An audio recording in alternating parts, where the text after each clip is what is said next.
অবশেষে এবার রনের কাছেই ফিরে গেল প্রীতি। তবে রনের কাছে ফিরে গিয়ে প্রীতি কিন্তু একটা বড় সত্যি কথা সবার সাথে শেয়ার করলো, যে কথাটা এই ভিডিওতে আমি আপনাদেরকে বলবো। তবে রনের কাছে প্রীতি ফিরে যাওয়াতে বহু মানুষ খুব খুশি হয়েছে, সেটা এই কমেন্টগুলো দেখে আপনারা বুঝতে পারছেন। সবাই কিন্তু অনেক দিন থেকে চেয়েছিল রন্দার এমন খারাপ সময়ে প্রীতি যেন রনের কাছে থাকে। তবে প্রীতি জানিয়েছিল কিছু সমস্যার জন্য সে রন্দার কাছে যেতে পারছিল না, আর রন্দাও চাইছিল প্রীতি যেন রন্দার কাছে না আসে। সেই জন্য প্রীতি এতদিন রন্দার কাছে যায়নি।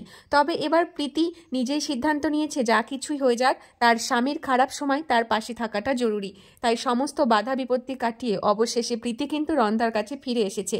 তবে প্রীতি একটা কথা জানিয়েছে, তাদের বর্তমান সময়ে যে পরিস্থিতির মধ্যে দিয়ে তারা যাচ্ছে সেই বিষয়ে প্রীতি এখন কিছুই জানাতে চায় না। তারা চায় সুস্থ স্বাভাবিকভাবে আবার সুন্দর জীবনে ফিরে যেতে।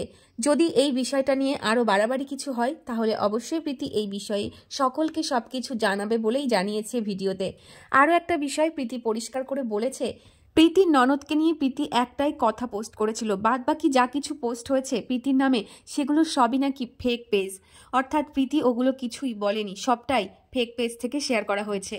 প্রীতি আরও একটা বিষয় দুঃখ প্রকাশ করে বলেছে, অবিশ্বাস্য হলেও এটাই সত্যি যে প্রীতির বর্তমান পেজের থেকে ফেক পেজগুলোরই ফলোয়ার সংখ্যা অনেক বেশি। একটা ফেক পেজে যে এত বেশি গ্রো করতে পারে এটা সত্যি ভাবার বাইরে। তবে প্রীতিকে নিয়ে যে সমস্ত পোস্টগুলো করা হচ্ছে সবগুলো যে প্রীতি করছে না এটা কিন্তু প্রমাণ হয়েই গেল বন্ধুরা। তাই আমি বলবো সবাই প্লিজ একটু দেখে শুনে প্রীতির অরিজিনাল পেজটাই ফলো করুন। ধন্যবাদ সবাইকে।